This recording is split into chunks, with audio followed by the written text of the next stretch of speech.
Long ago in the Treta Yuga, the 10-headed demon king Ravana ruled over the mighty kingdom of Lanka.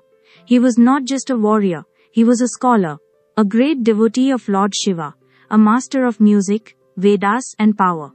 But there was one thing he often struggled to control, his ego. Ravana believed he was invincible. And when his pride grew too large for the earth to contain, he set his eyes on Mount Kailash, the sacred abode of Lord Shiva. Ravana had conquered vast kingdoms. Now he desired Shiva himself to reside in Lanka as his family deity.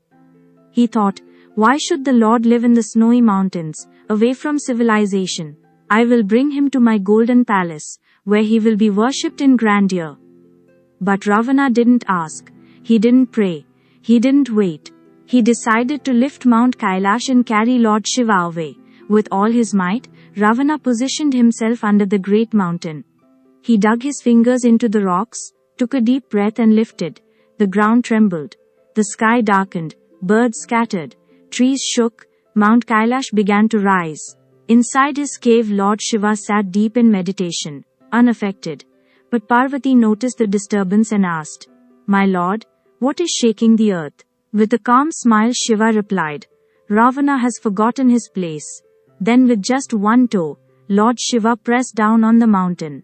The entire weight of Mount Kailash came crashing back onto Ravana's hands. He screamed. His bones shattered.